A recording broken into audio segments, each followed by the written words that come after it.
일상생활에서 사업을 하는 것도, 가정생활을 영위하는 것도, 교회생활을 하는 것도, 사역하는 것도 모든 것을 우리는 하나님의 말씀 안에서 하나님의 성품을 닮아 그분의 크신 능력 안에서 믿음으로만 행해야 됩니다. 그때 하나님께서 예비하신 놀라운 축복이 우리 가운데 임하게 되리라고 저는 확신합니다.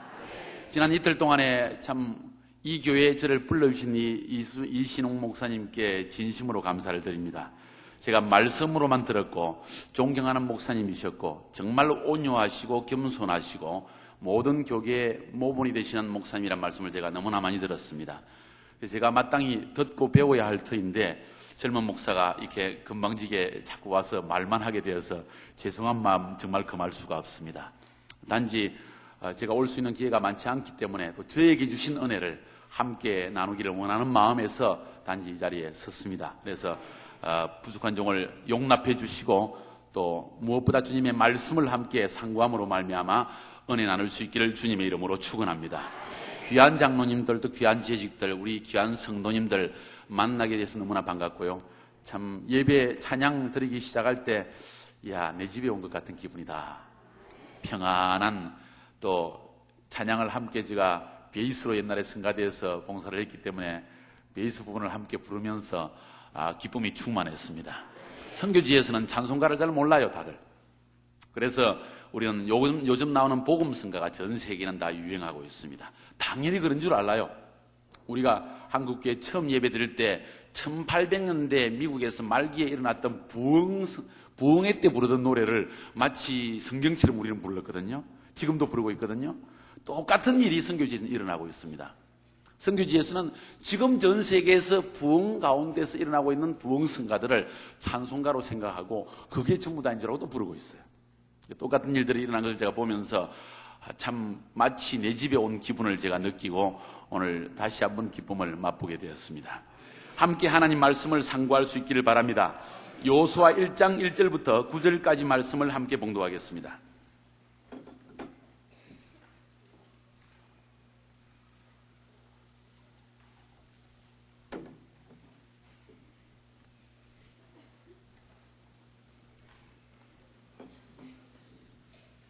이번에 제가 한국에 2주간 오게 되었는데 비행기 스케줄 때문에 열흘 동안에 최장 기록의 설교를 하게 되었습니다. 29번 설교를 열흘 동안 하게 되었어요.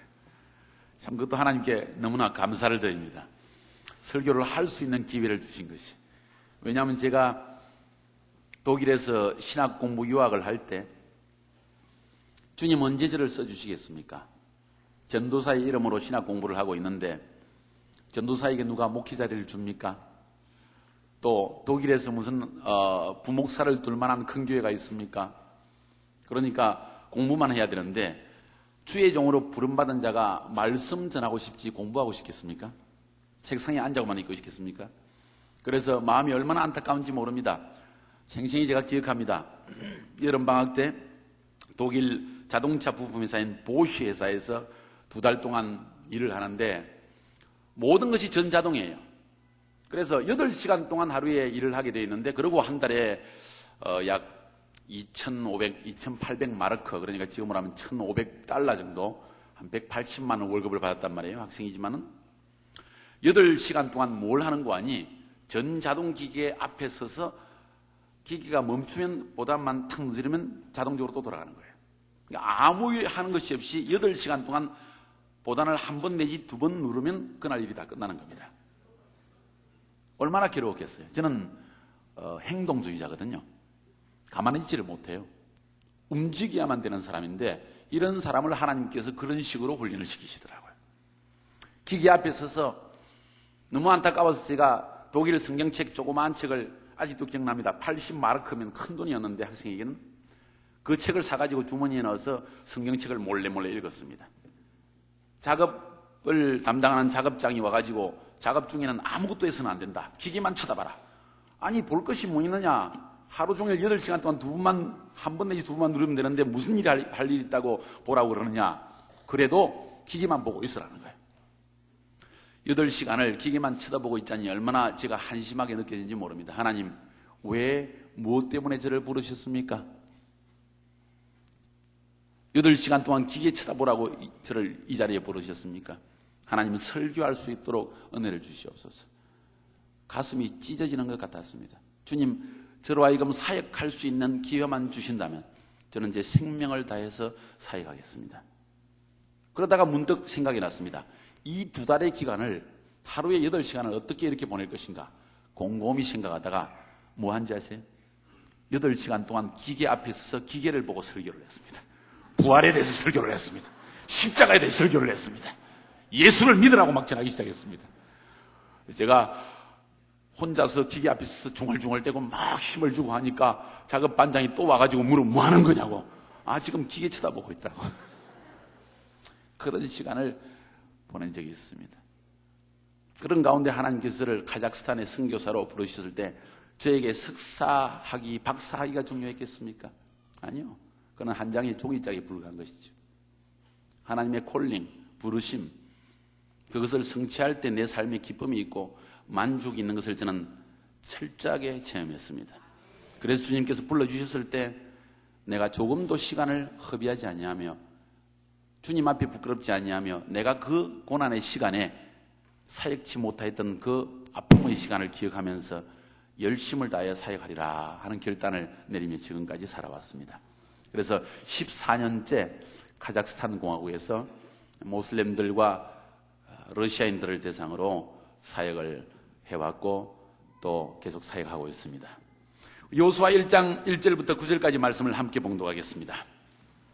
오늘 이 본문을 통해서 하나님께서는 우리가 이 세상의 위대한 정복자가 되려고 하면 어떤 사람이 되어야 할 것인가 하는가에 대해서 중요한 내용들을 전달해 주시고 있습니다. 1장 1절부터 9절까지 저와 여러분이 함께 교독하겠습니다. 여호와의 종 모세가 죽은 후에 여호와께서 모세의 시종 눈의 아들 여호수아에게 일러 가라사대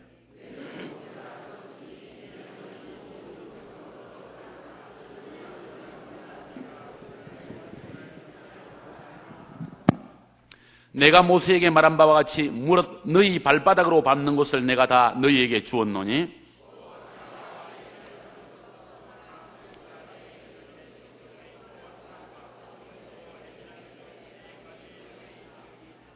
너희 평생에 너를 능히 당할 자 없으리니 내가 모세와 함께 있던 것 같이 너와 함께 있을 것임이라.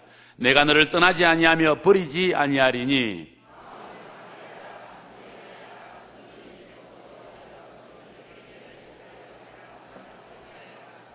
오직 너는 마음을 강하게 하고 극히 담대히 하여 나의 종 모세가 네게 명한 율법을 다 지켜 행하고 좌로나 우로나 치우치지 말라.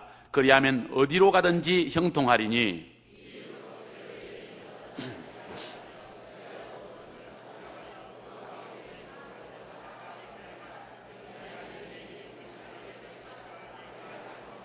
다 같이 하겠습니다.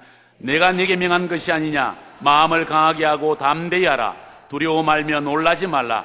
네가 어디로 가든지 내 하나님 여호와가 너와 함께 하느니라 하시니라. 아멘. 같이 기도하겠습니다.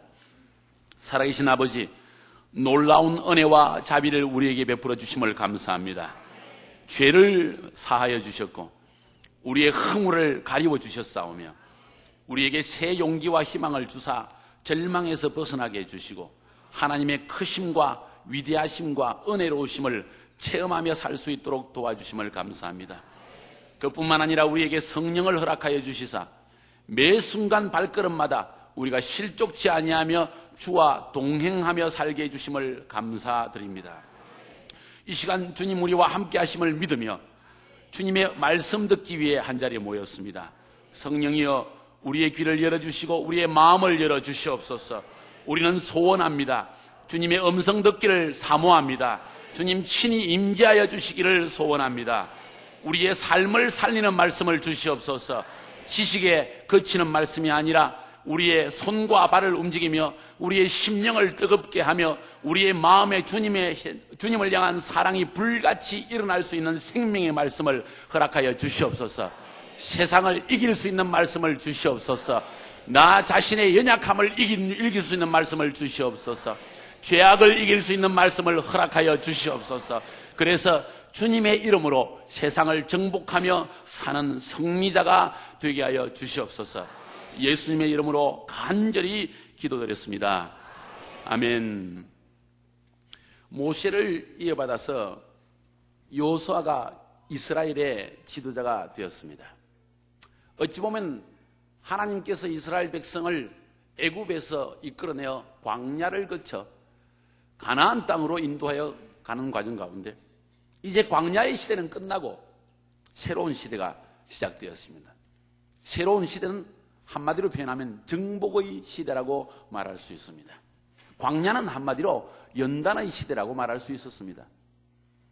하나님의 은혜로 우리의 행한 것 없이 완전한 은혜와 믿음으로 구원받은 백성들이 광야의 생활을 거치면서 저들의 믿음 없음을 발견하게 되고 또 저들의 연약함이 하나님 앞에 훈련을 받아 새롭게 정제되어지는 한 세대가 불순종으로 말미암아 죽고 새로운 세대가 일어나기까지 하나님께서 백성을 연단시킨 모습을 볼 수 있습니다. 연단의 목적은 단순했습니다. 그들로 하여금 하나님께 온전히 순종하며 사람이 떡으로 살지 아니하고 여호와의 입의 말씀으로 사는 줄을 알게 하셔서 주님과 동행함으로 말미암아 이방이 다스리고 있는 하나님이 약속하신 아브라함에게 줌하고 약속하신 젖과 꿀이 흐르는 그 땅 가나안 땅을 정복하게 하기 위함이었습니다. 우리 하나님은 새로운 땅을 정복하는 것을 기뻐하십니다. 세상에 삶의 영역에 빼앗기는 것을 원치 아니하십니다.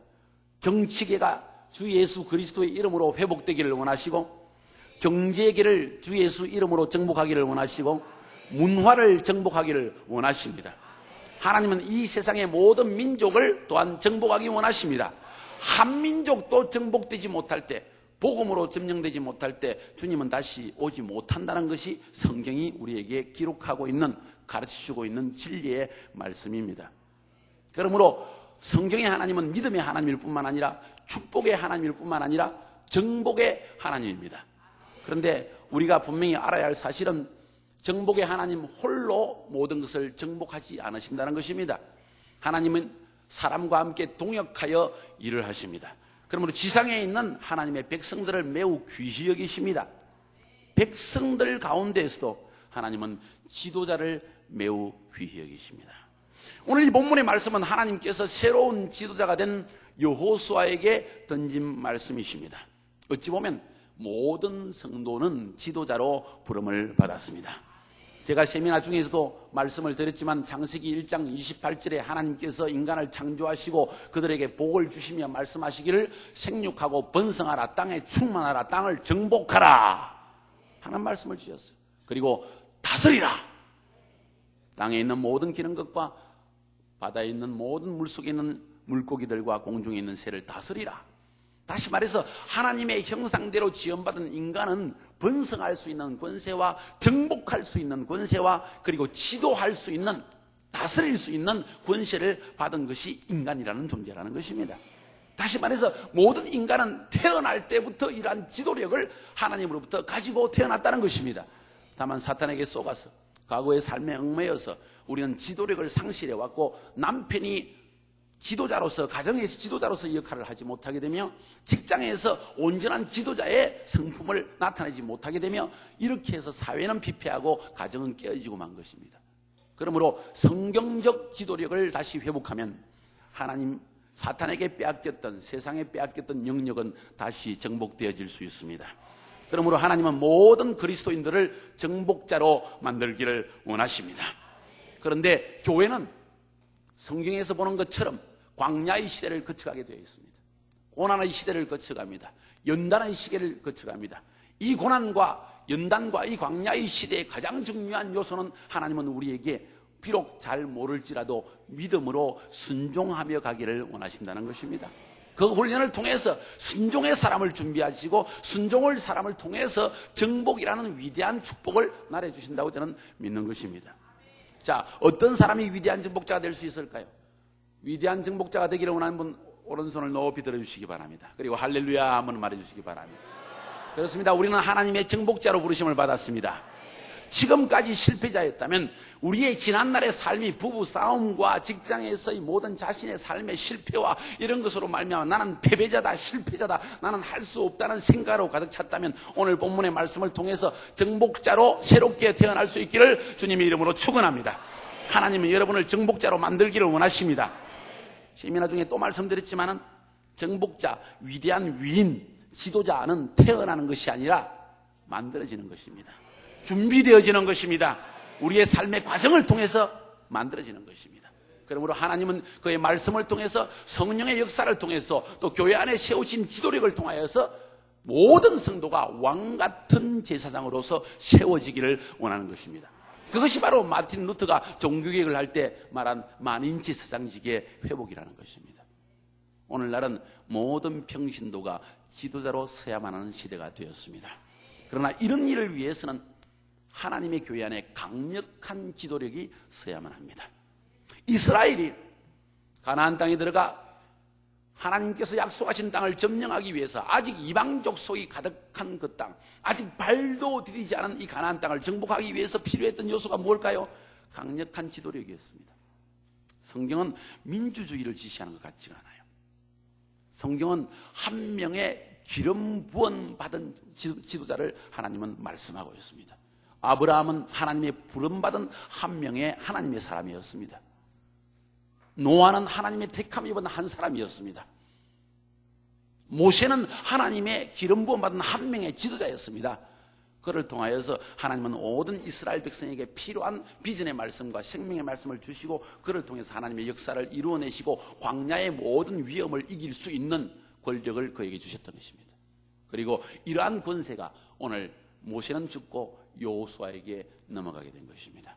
자, 이제 지도력을 이어받은 여호수아, 정복자가 되기 위해서 그런 모세와는 전혀 다른 임무가 주어졌습니다.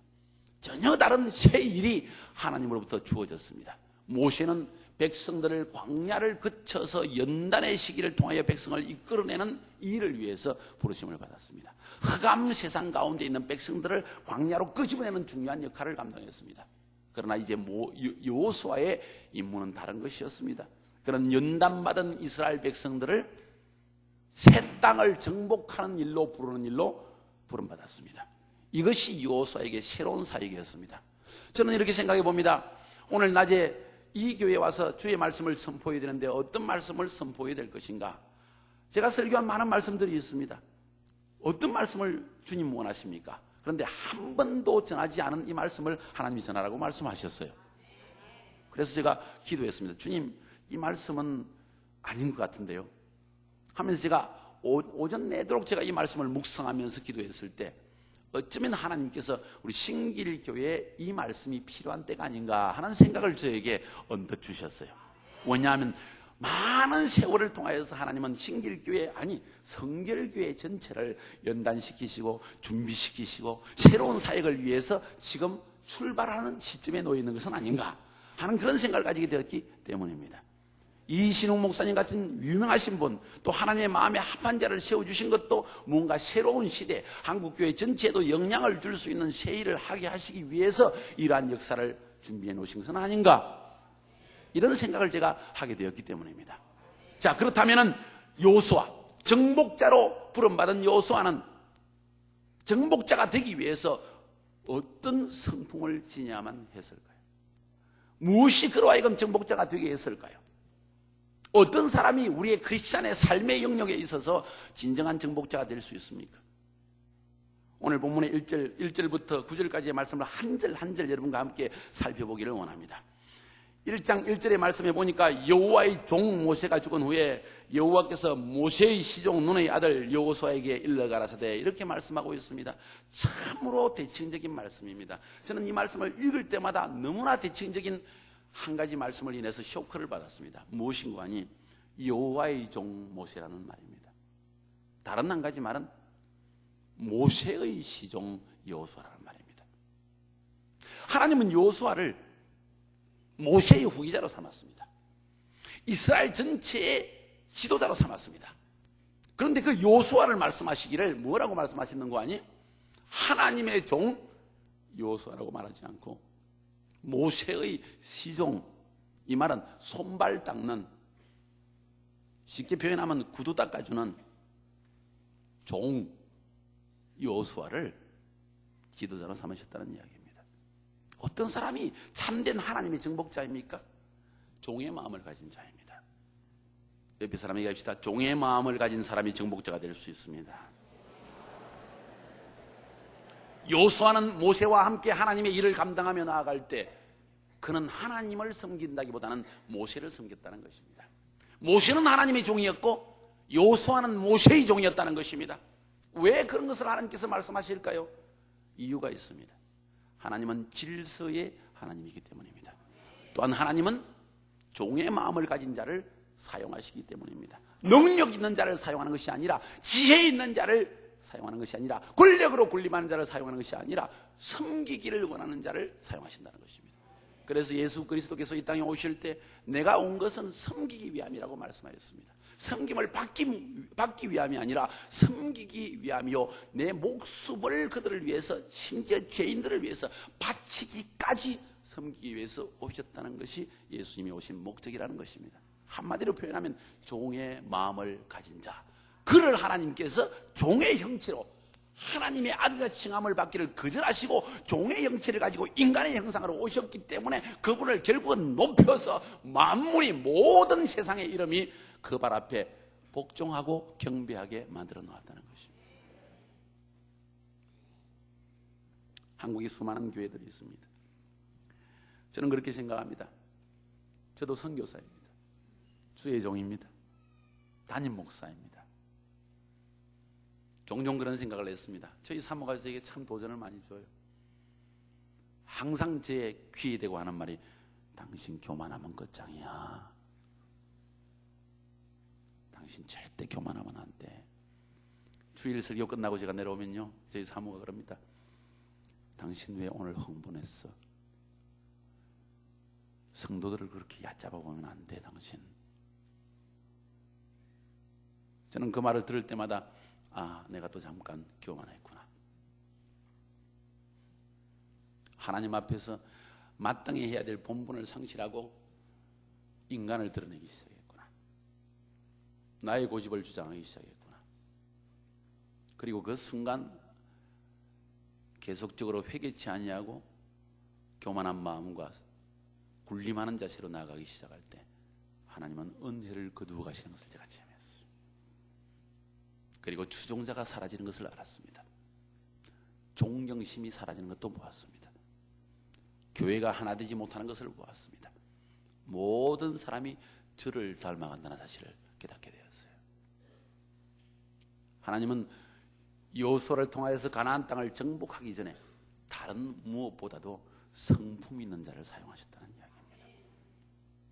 여호수아는 모세의 장군이었습니다. 아말렉과의 전쟁에서 친히 온 군대를 이끌고 적장을 물리친 용장이었습니다. 그는 얼마든지 백성들의 존경을 받을 수 있고 후계자로 지목을 받았기 때문에 담임 목사님과 똑같은, 모세와 똑같은 권세를 가지고 일할 수 있는 사람이었습니다. 그런데 그는 한 사람 모세의 시종으로서의 삶을 살았다는 것입니다. 그 점이 주님을 감동시켰습니다.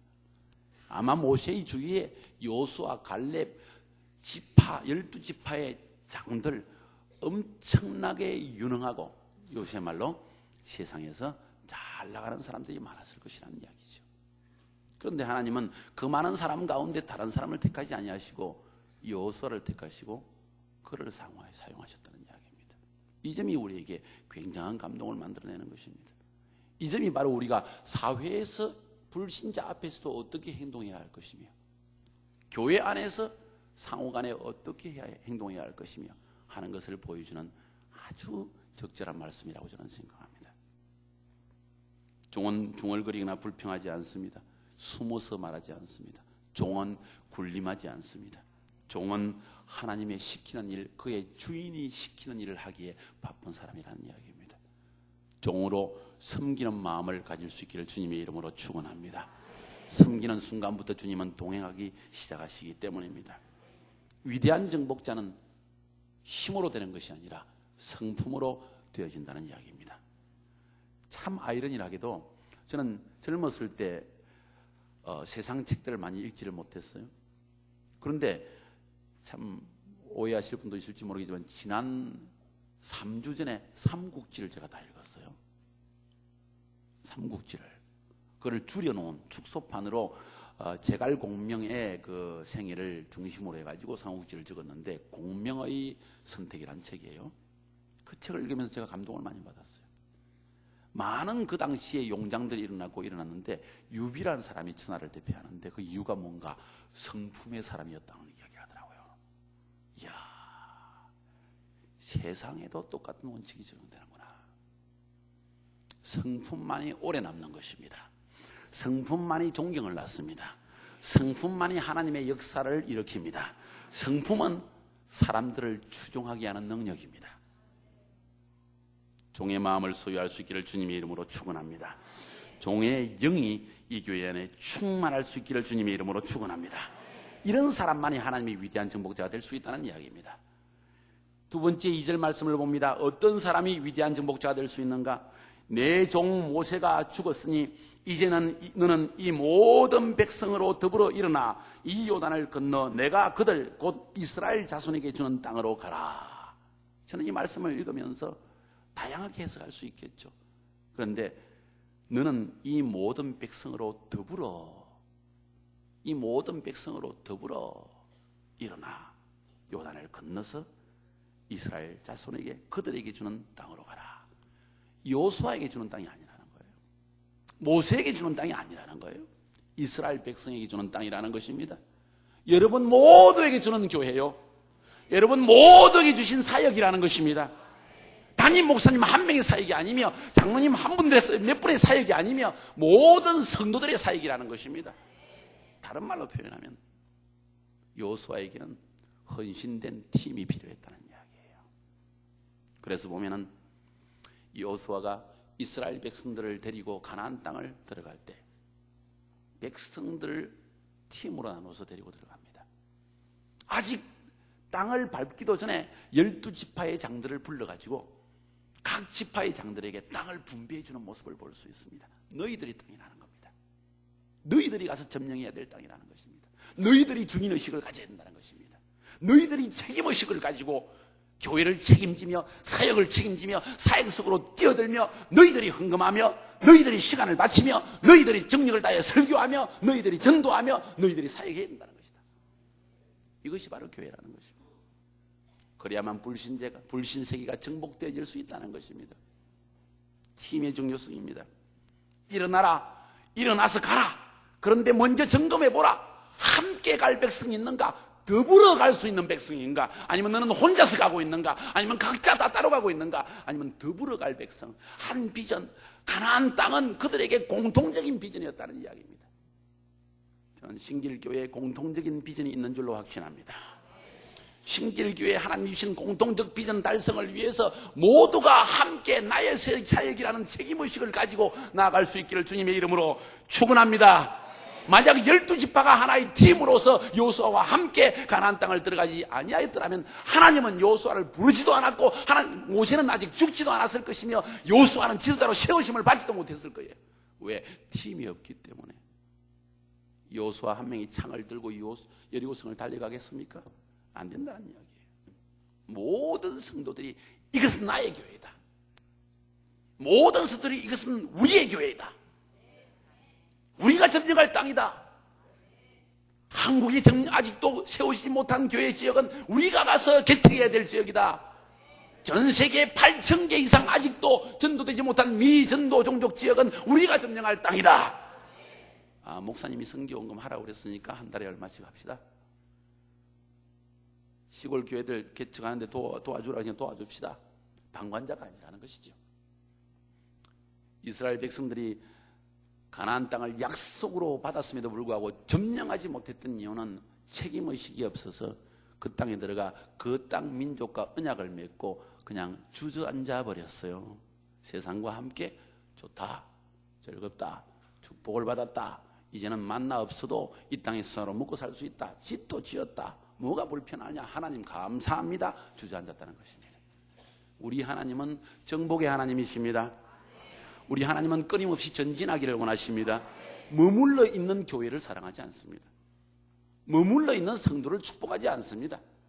여러분, 사업을 하시는 분들 잘 아실 거예요. 사업체가 머물러 있는 순간에 급속도로 사업은 실패하기 시작합니다. 수입은 줄어듭니다. 사업에 성공하기 위해서는 세상의 최신 정보를 전 세계를 다니면서 다 수집해야 합니다. 맞습니까? 한국의 유수한 기업들은 특공대와 같은 사원들을 각 나라에 보내서 동종업체에 속한 비밀들을 캐내오기에 정신이 없어요. 교회도 마찬가지여야 됩니다. 저는 그래서 선교지에 있지만은 아르헨티나 남미, 보고타 콜롬비아, 미국 전 도시, 유럽, 싱가포르, 인도네시아, 한국 안 가본 곳이 없습니다. 저는 욕심을 품었어요. 주님, 세계에 흩어져 있는 하나님의 기름 부음을 나에게 주시옵소서. 주님의 기름 부음으로 사역하기를 원합니다. 저는 머물러 있는 구식 목사가 되기를 원치 않습니다. 젊은이들은 주님을 뜨겁게 사랑하며 눈물을 흘리며 뛰고 있는데 저는 가만히 앉아서 쟤들이 왜 뛰나 하는 바보 같은 사람 되기를 원치 않습니다. 주님 그들과 함께 동참하며 새 시대, 나이는 비록 들어가지만은 심령은 젊은 자로서 그들과 함께 새 시대를 열며 달려가기를 원합니다. 기도하니까 선교지에 선교사가 무슨 돈이 있습니까? 아르헨티나까지 갔다 오는데요, 제가 갔다 오는데 $4,000가 들었어요. 그런데 뜻이 있는 곳에 길이 있고 기도하면 응답해 주시는 하나님께서, 제가 입으로 나팔을 불었습니다. 저는 아르헨티나에 가서 아르헨티나에 일어나는 부흥의 기름 부음을 받고 싶습니다. 누가 저를 도울 수 있겠습니까? 도우는 사람이 한 사람이 탁 사점을 그냥 던져주고 갔어요. 저는 싱가포르에 가서 은혜 받기를 원합니다. 셀 교회를 배우기를 원합니다. 약 20번을 다녀왔습니다. 싱가포르를 제 것으로 만들 때까지. 그랬더니 싱가포르 교회가 저희 비행기값을 다 대고 호텔비를 다 대고 나중에 저희 교회 건축할 때 $50만 헌금을 했습니다. 중국 사람이 50만 불. 불가능한 이야기입니다. 저는 유대인의 손에서도 돈을 빼내온 적이 있어요.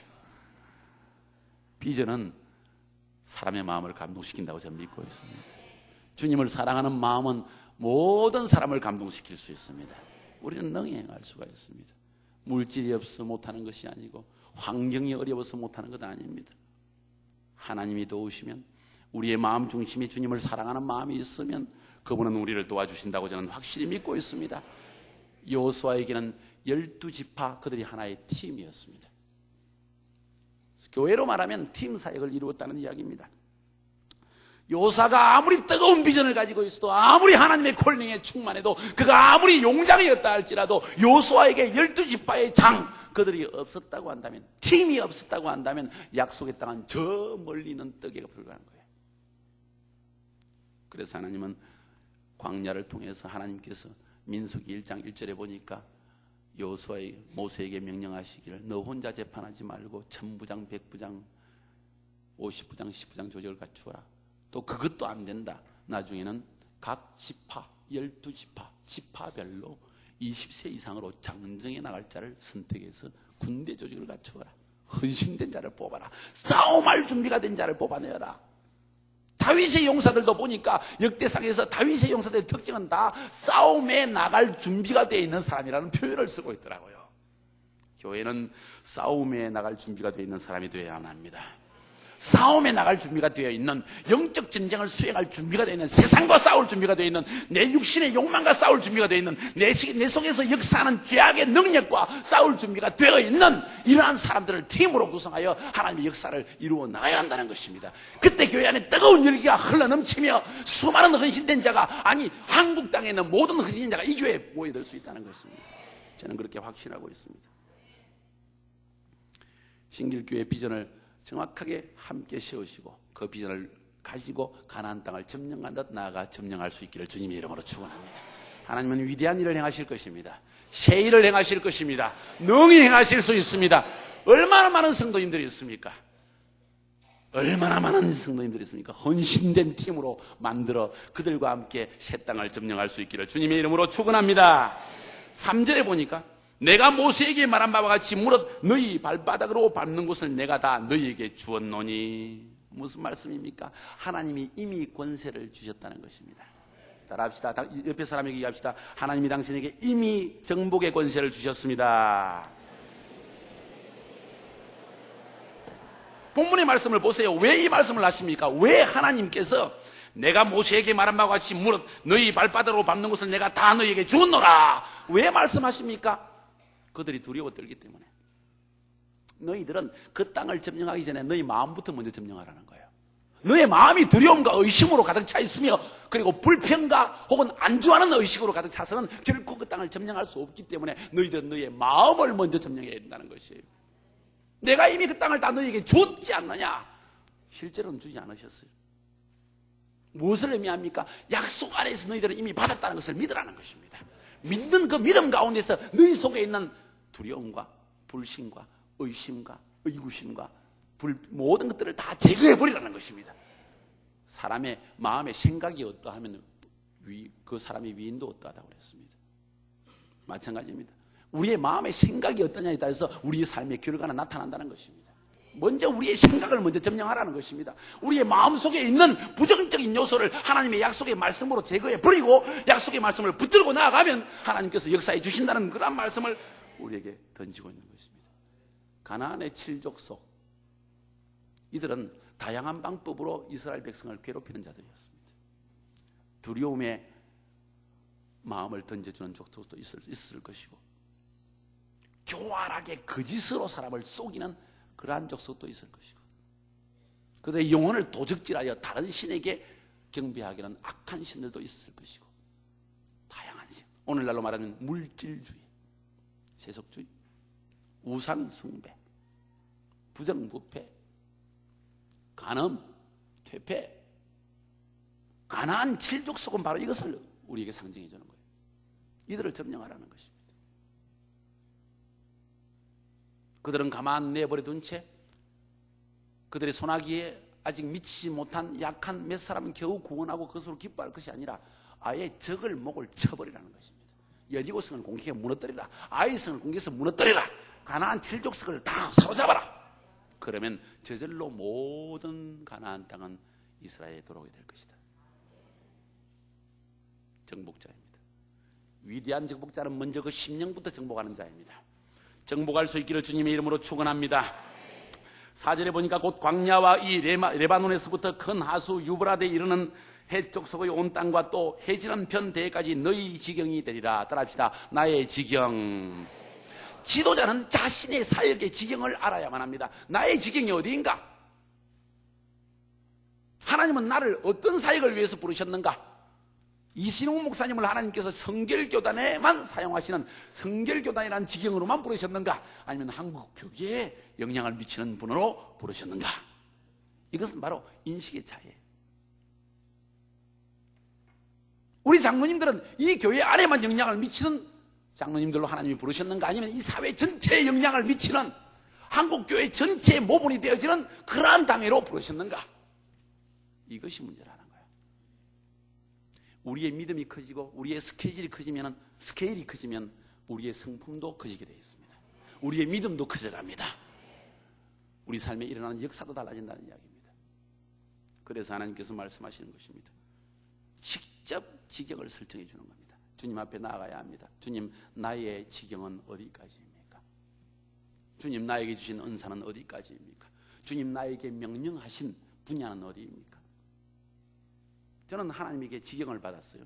실크로드라는 지경을 받았습니다.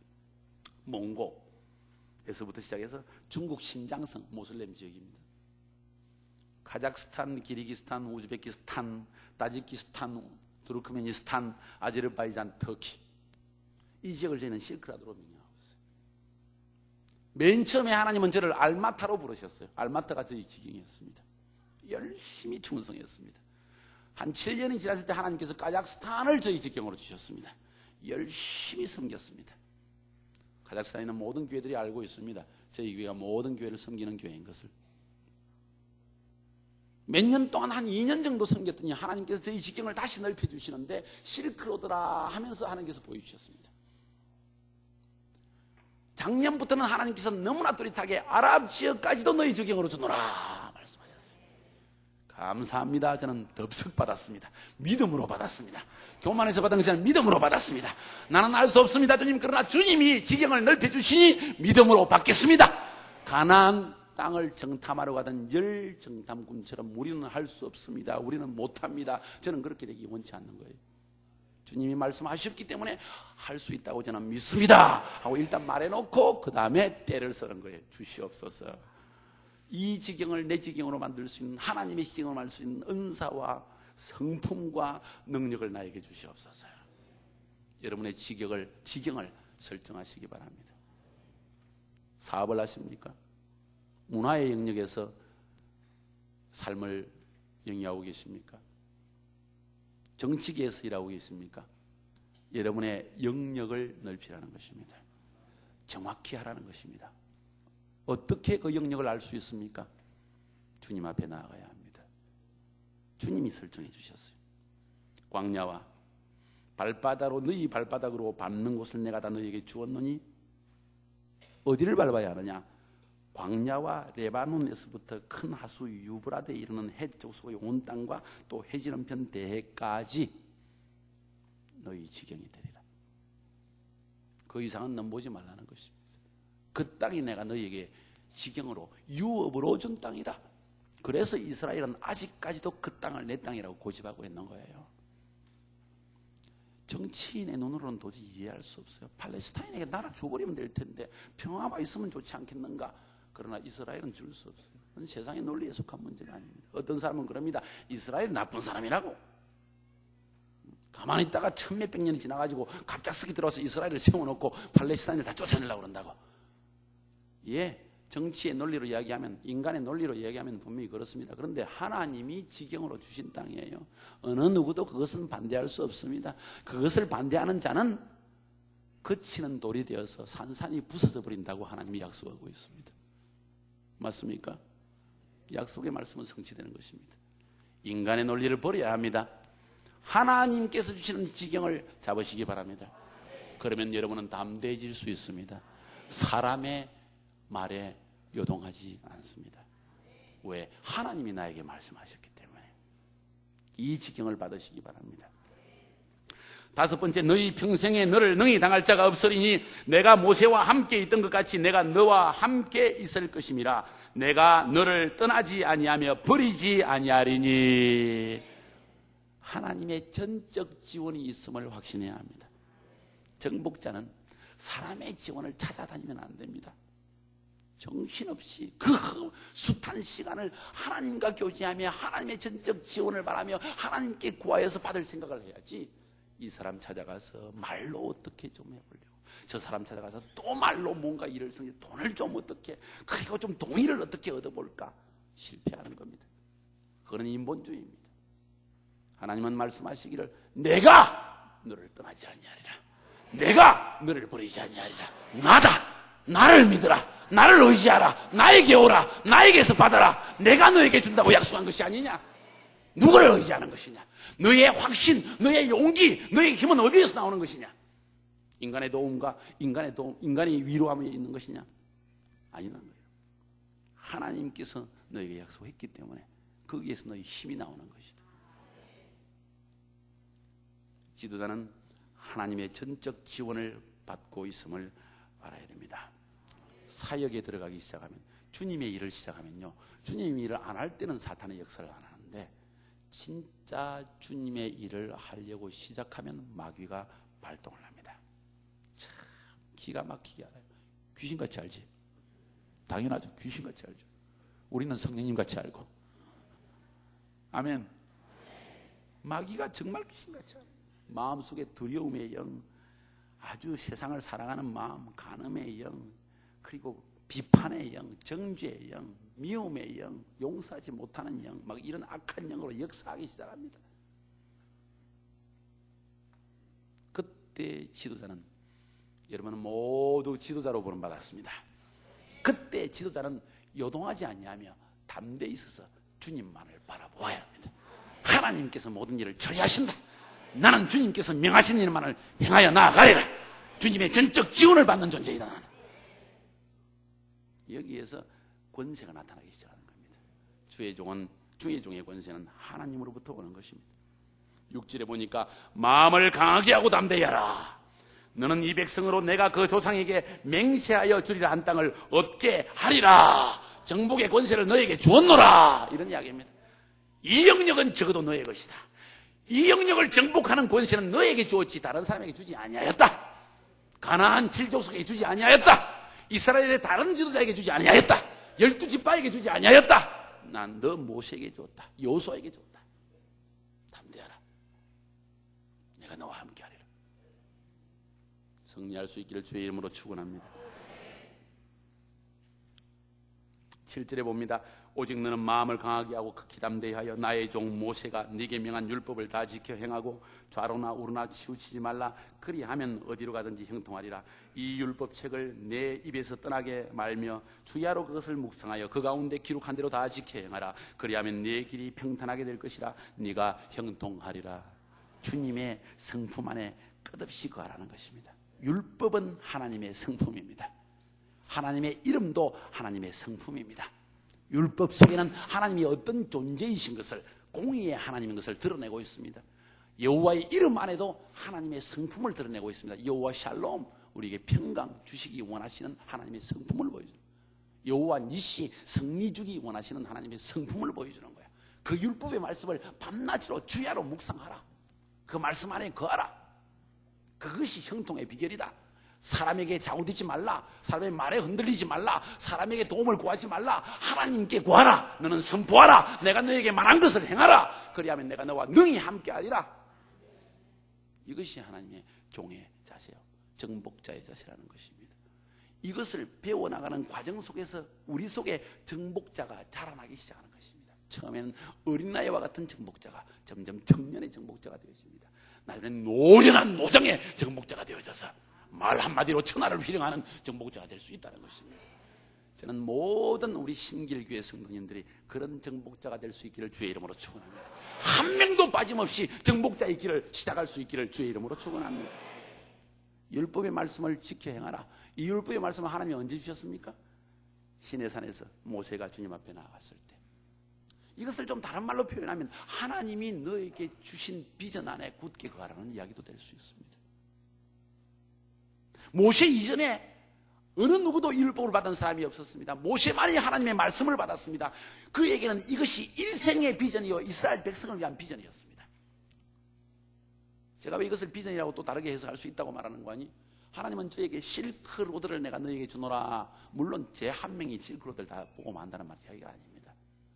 저에게 역시 많은 사람이 실크로드를 위해서 부름을 받았지만 하나님이 저에게도 역시 실크로드를 점령하라는 그러한 정복의 권세와 함께 책임감을 주셨다는 이야기지요. 그 말씀은 하나님이 성경에 주신 모든 율법의 말씀만큼이나 나에게 귀중한 일입니다. 콜링이기 때문에, 나의 인생의 하나님 안에서의 운명이기 때문에, 내가 나아가야 할 길이기 때문에 하나님이 뭐라고 모세에게 말씀하니 이 오늘 7절과 8절의 말씀은 내가 너에게 지시한 것을 조금도 잊어버리지 말라는 이야기입니다. 밤낮으로 그것만을 생각하라는 것입니다. 저는 22년 전에 예수를 믿고 거듭나게 되었어요. 예수 그리스도를 나의 구주로 영접하는 그날 밤에 성령이 임하였고 그날 밤에 선교사로 부름받았어요. 저는 특수한 케이스였어요.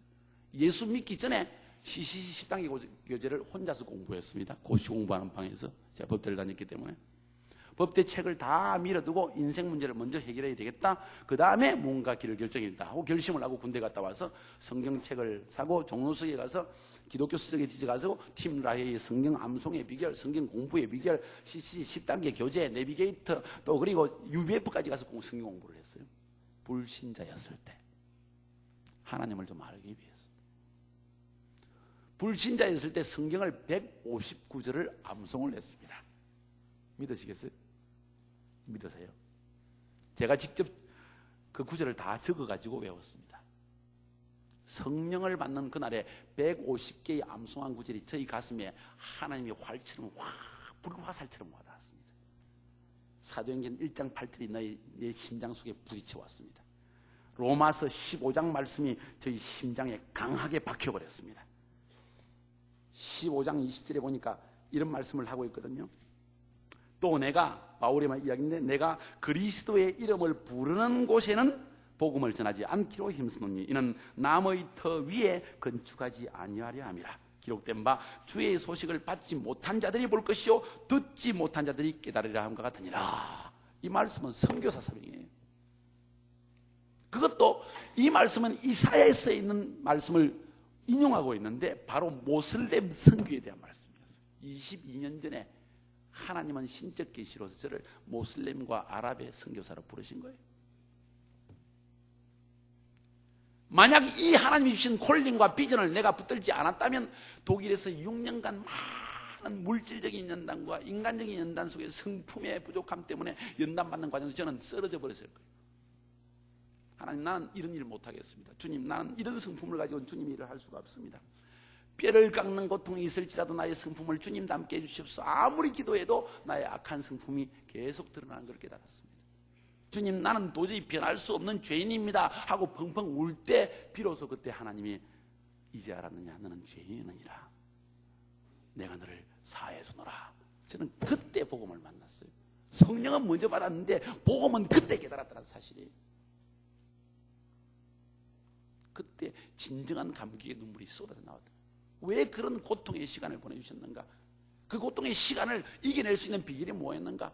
성유지에 처음 들어가서 아파트 하나에 방 한 칸에서 3살짜리와 1살짜리, 3살짜리 딸과 1살짜리 아들 데리고 들어갔는데 우유 살 돈이 없습니다. 아니, 우유 살 곳이 없습니다. 돈이 있어도 소용이 없어요. 아무것도 없는 시대에서 돌아가고 싶을 때가 왜 없었겠습니까? 저희 사모도 부유한 집안에 큰 회사에 부산지사장의 딸로 돼요. 저희 어머님도 산파고 독금약 교장이시고 아버님 서울에 아파트를 사주고 식모를 데려다면서 저를 공부를 시켰어요. 대광고등학교를 졸업했어요. 부족함이 없는 삶 가운데 살다가 왜 하나님께서 이런 연단을 독일에서 주시느냐? 길가에 병을 주워 팔아서 아이들의 방을 사주기도 했어요. 예수 믿는 것 때문에 양쪽 집안에서는 아무 도움을 주지 않았어요. 또 하나님이 쫄딱 망하게 하셨어요. 두 가정 다. 주님께 감사를 드립니다. 저희를 위해서 망하게 하셨어요. 그래야만 우리가 도움을 안 받으니까, 그래야만 하나님을 의지하니까, 진정한 우리의 영적 재산 되신 아버지, 그분께만 의지하게 하시려고 저는 진정으로 감사드립니다. 조금 남은 재산, 저도 아들 세민 중에 막내라고 너에게도 재산의 분복이 있다 그래요. 저희 아버님이 아파트도 남아있고 연금도 남아있대요. 몇 억인가. 그래서 그것 형님들한테 다 주십시오. 레위인은 하나님이 우리의 유산입니다. 다시 만만한 거예요. 주님이 우리와 함께 하시잖아요. 무엇이 저를 붙들어 주셨습니까? 하나님의 부르심입니다. 22년 전에 저를 부르신 하나님입니다. 그분이 나의 하나님이시기 때문에 아무에게도 의지할 필요가 없는 거예요. 그분이 주신 비전, 그분이 주신 콜링의 말씀, 너를 모슬렘 지역의 선교사로 부르신 그 하나님, 그 음성을 제가 잊어버렸더라면 언젠가는 넘어졌을 거예요. 물질의 유혹에 넘어지고, 명예의 유혹에 넘어지고, 어려움 때문에 넘어지고, 내 성품의 부족 때문에 넘어지고, 관계에 오는 시험 때문에 이기지 못해서 넘어지고, 넘어질 요소는 너무나 많았습니다. 그런데 넘어지지 않았던 이유는 율법의 말씀을 지켜 행하라, 주야로 묵상하라, 끊임없이 하나님이 너를 부르실 때 그 부르심을 생각하라, 너에게 하신 말씀을 마음에 간직하라, 흔들리지 마라. 승리하시기를 주의 이름으로 축원합니다. 하나님이 여러분을 부르셨다면 여러분은 하나님을 만난 체험이 있을 것입니다. 하나님을 만난 체험이 있는 사람들은 하나님께서 여러분에게 부르신 부르심이 무엇인지, 목적이 무엇인지를 분명히 처음 부르심을 받는 날에 어렴풋이나마 깨닫게 되실 것입니다. 세상을 살면서 나도 모르게 잊어버렸을 뿐이에요. 다시 회복할 수 있기를 주의 이름으로 축원합니다. 하나님이 내게 말씀하신 것을 꿈꾸시기 바랍니다. 주야로 묵상하라. 이 말은 다른 말로 표현하면 매일 꿈꾸어라. 하나님이 서로 사랑하라, 매일 사랑하는 꿈을 꾸라는 거야. 그러면 사랑이 된다는 거야. 지식으로 남겨두지 말라는 거야. 밤낮으로 생각하고 입술로 선포하고 행동으로 나타내며 살아가라. 그러면 내가 너와 함께 하겠다는 것입니다. 이것이 정복자의 자세입니다. 이것이 바로 하나님의 승리를 체험할 수 있는 사람의 요건이라는 것입니다. 마지막 요건입니다. 9절에 내가 네게 명한 것이 아니냐? 마음을 강하게 하고 담대히 하라. 두려워 말며 놀라지 말라. 네가 어디로 가든지 내 하나님 여호와가 너와 함께 하느니라. 정복자가 해야 될 가장 중요한 마지막 일은 무엇이냐? 네 안에 있는 두려움을 극복하라는 거예요.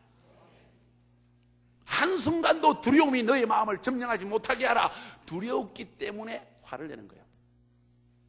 자기의 뜻이 이루어지지 못하는 것 같으니까 화를 내는 거예요. 담대한 사람은 화를 내지 않습니다. 자신 있는 사람은 요동하지 않습니다. 얼굴빛도 변하지 않습니다. 웃을 수 있습니다. 두려움을 극복해야 합니다. 무서워하지 마십시오. 사람을 두려워하지 말고 세상을 두려워하지 마세요. 하나님의 약속을 두려워하세요.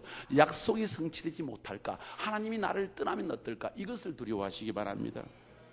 주여, 주의 성신을 나에게서 거두어 가지 마옵소서. 얼마나 다윗이 안타깝게 기도한 줄 압니까?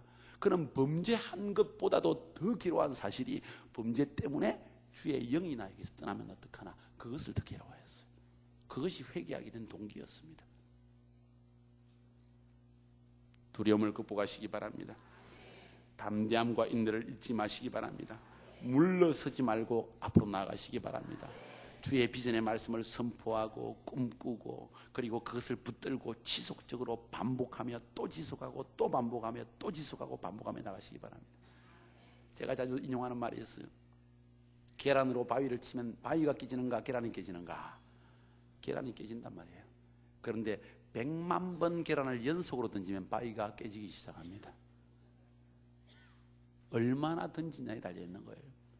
비전은 100만 번을 던질 수 있는 인내력을 줍니다. 하나님의 비전입니다. 그리고 성리는 여러분의 것이 될 것입니다. 위대한 정복자가 될 수 있습니다. 성경 안에는 위대한 하나님의 원리가 담겨져 있습니다. 그 말씀을 내 심령 가운데 모시고 살아가면 여러분은 오늘부터 정복자로서의 발걸음을 내디디기 시작하시는 것입니다. 우리 한 번 이 시간 기도하겠습니다.